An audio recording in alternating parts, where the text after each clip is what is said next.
Hi, everyone. Welcome to the Microsoft 365 Pulse Roadmap. As you might notice right off, this is not the normal cast of characters that you're dealing with. We have two, count them, two of us. Uh, Both Adam and Jennifer were in really long meetings and they were not able to make it this week. So they thought it would be really amusing if Tamara and I took over and did the whole Pulse webcast ourselves. So she's recording and I'm the one who's introducing everything. So are we ready to go here, Tamara? We're all ready to go, Tom. Woohoo! So why don't you go ahead and get started with the in development stuff Sure. and what kind of things float your boat this week? Well, there's a couple things. Microsoft Teams has a lot of stuff going on right now. AI-based noise suppression.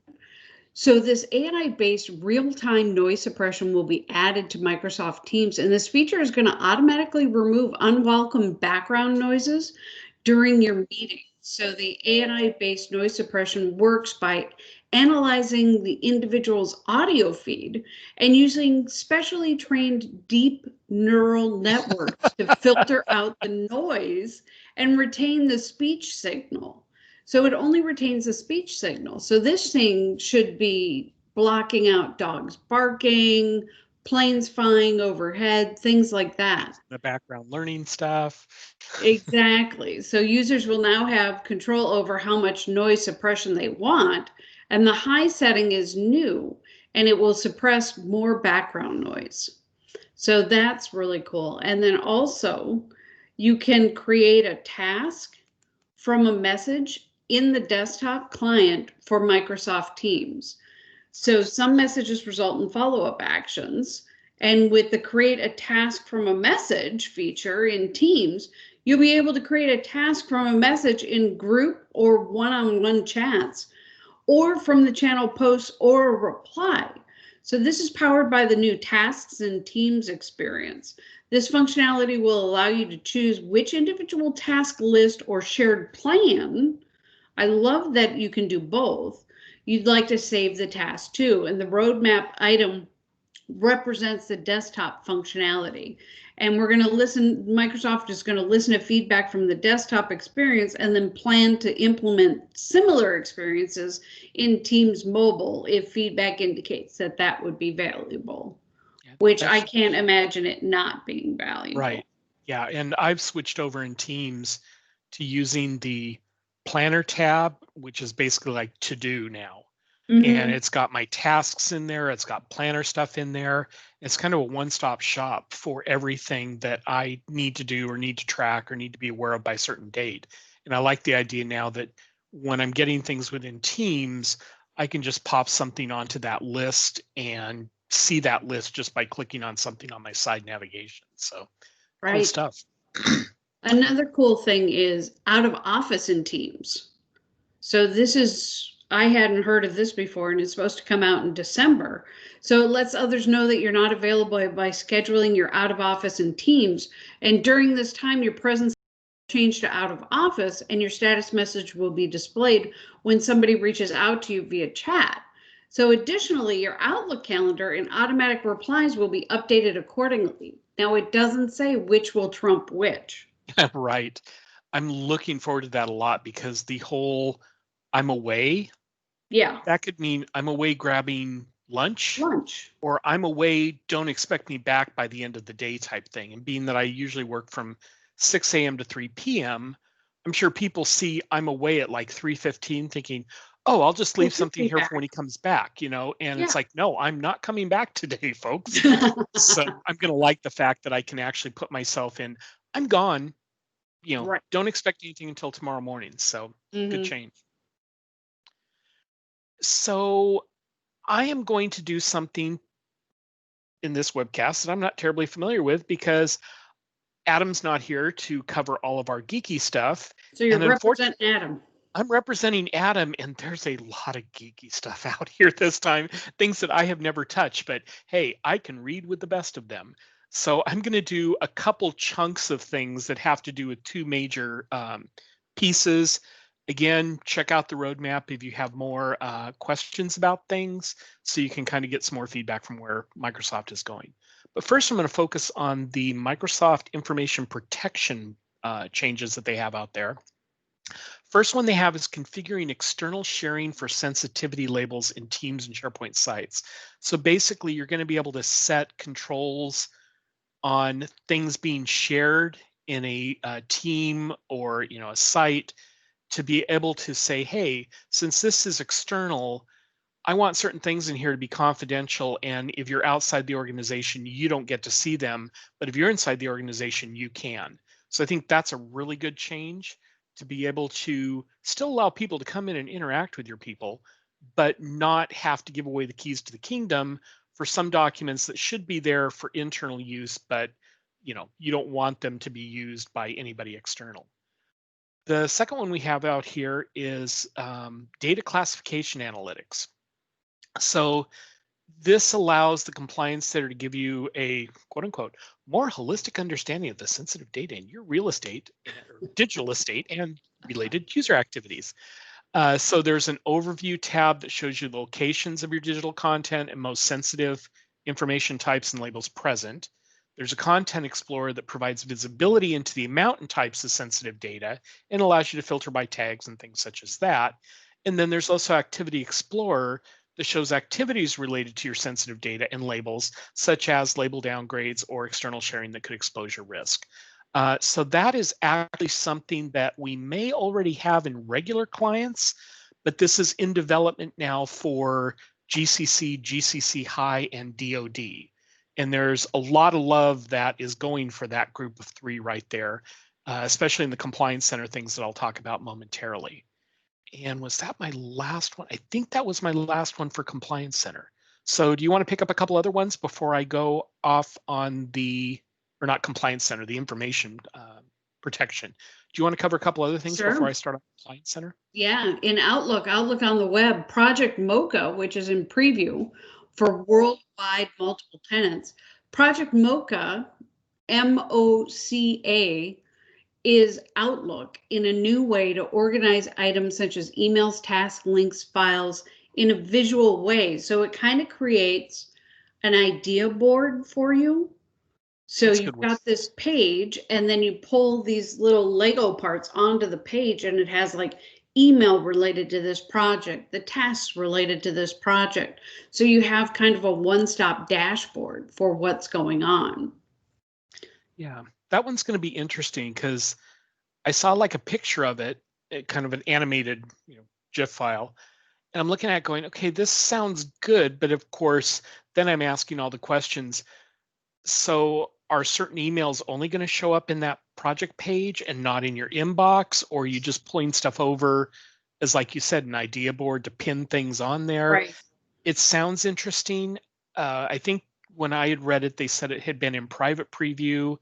It's now general availability for public preview. Oh, and yeah. then it's sometime in 2021, I think, before it's actually going to, hit the deck and everybody can do something with it. But it could be an interesting way to group things that you want to keep front and center as you're working through projects and stuff like that. Okay, one other thing I'm really, really excited about, which is really kind of lame, is SharePoint Microsoft lists support 1,000 separator in the number column. So when list owners and members leverage the number column, they can now choose if the comma should appear or not. I cannot tell you how many times I have made a year column and made it a number column. 010. And there's a comma in there. And people will call me and say, the year is saying it's 2020. And I'm like, well, technically it is correct. It is 2020. Just not the way you think about it. But they get messed up with the comma. So being able to choose whether or not that comma is turned on is very exciting to me. That's a good point. I hadn't thought about it from that perspective. Of course, I don't get out much, even more so with COVID. So this is true, and you're stuck in the house with me. So, I'm your only relief, which probably explains a whole lot right there. Up, down, up, down, up, down. So I'm now going to switch over to another geeky topic, again, that I'm not qualified to elaborate on, but really well. And this is the Microsoft Compliance Center. Most of these are going to be applicable to DoD, GCC, and GCC High, which means that there's a really good chance we already have it in normal standard clients, but it's now hitting the big three there, which have to wait usually forever to get the good stuff. So this is an encouraging thing. I'll point out ones that are worldwide changes, but unless I mention otherwise, all these compliance center changes are basically targeted for DoD, GCC, and GCC High. So Microsoft Compliance Center, advanced e-discovery, collect and review encrypted content stored in Sharepoint and or OneDrive for Business. This is for all tenants, so this is good. And basically, it's going to allow e-discovery managers to go out and review content that has been encrypted with Microsoft encryption technologies. Some people might think, well, it's encrypted because I don't want other people to see it. But if you're in an e-discovery situation, you don't want to say, oh, well, we couldn't give you this logic because our e-discovery manager couldn't see encrypted data that was out there that may be applicable. So I think this is good now that they're going to be able to actually flag those and get a more complete view as to what's happening with e-discovery. Advanced audit. God, hot talking. Use your words are good. Words are good. Lips and tongue work together. Advanced audit, longer term retention on audit logs. So now for DoD, GCC, and GCC High, you're going to be able to retain your logs for up to 1 year. That's good rather than just the 30 days or 60 days or whatever it is before. So you'll be able to go back and look at stuff for a longer period of time without losing that. Expanded support to search and export items in SharePoint and OneDrive for business recycle bin in core e-discovery and advanced e-discovery. So basically, if a site's on hold, anything that's in the recycle bin can be stored in the preservation hold library. But if a site is not on hold, there apparently was no way to search or export items in the recycle bin. So this change for GCC, GCC High, and DoD will allow both the first and second stage recovery bins to be searchable to pull that content. I think that's valid because, again, just because somebody deleted it doesn't mean that it should not be available for finding if it's out there. I mean, that's just stuff, but it's going to be there. Advanced audit, processed audit insights. You're going to be able to get the insights and correlations that signal key patterns to help identify quick answers to typical queries during investigations. Again, that's DoD, GCC High, and GCC. I find it real ironic that I'm covering DoD, CCC High, and GCC, and you work for Planet Technologies, which is focused on those. I like to take the fun and exciting stuff, the stuff that's coming out to GCC, GCC High, and DoD. That's always happening later, so the shine is already off them. So yeah, and usually I stay away from those because I figure, well, the Planet Tech people can cover that stuff. That's better. Yep. So we have some more records management, regulatory records. You're now going to be able to declare items in SharePoint Online as regulatory items. Those labels are going to be more stringent labels than record labels. This is basically targeted for the financial services and other industries that have WARM, which is, I believe, write once, read many compliance requirements. So keep in mind for the big three, you're getting that now. That's in development. And there's also going to be double byte character support, which is common in the Asian languages where they need something more than just the normal byte length or bit length for characters. There's more complex, so it's usually double byte. And now you're going to have that kind of support available to you for the big three. That's the same thing down there. Oh, I'm sorry, that was adding it for compliance solutions to data loss prevention, exact data match, and compliance or communication compliance. They're also adding support for advanced e-discovery using the double byte characters. So it's going to be a pretty comprehensive change there, which is nice. I'm getting close to the end, I think. Advanced audit, search term events in Exchange Online and SharePoint Online for government clouds. So this advanced audit is going to help organizations to conduct forensic and compliance investigations by providing access to crucial events such as when mail items were accessed or when mail items were replied to and forwarded, and when and what a user searched for in Exchange Online and SharePoint Online. So that appears to be something you can probably do in regular clients right now. It's going to be coming to DoD, GCC, and GCC High, scheduled right now, March of 2021. So it'll take a while, but it's coming. Mail forward and mail send events for government clouds for advanced audit. The send event's a mailbox auditing action and is triggered when a user sends, replies to, or forwards an email address. Investigators can use the send event to identify emails sent from a compromised account. Again, something that can probably be done right now in a regular tenant, but it's now going to be moving out to GCC, GCC High, and DoD, hopefully by December of this year. And I'm going to go ahead and touch on rolling out because one, there's only 2 items in rolling out, and 2, they're both Microsoft Compliance Center. Yep. So the first one, advanced audit search term events in Exchange Online and SharePoint Online. So this advanced audit helps organizations to conduct forensic and compliance investigations. Pretty much everything I just read there before that was going to GCC, GCC High, and DoD, that one was in development. This one is rolling out to basically standard multi-tenant things. So that particular feature is new apparently on both clients or both tenants, regular tenants, and then the big 3 there. It's just that it's rolling out right now to the regular ones and should be out there by October of this year. So we've got another week before that's going to be late, but then later for the GCC, GCC High, and DoD. And then that also the send event that I talked about. So investigators can use the send event to identify email sent.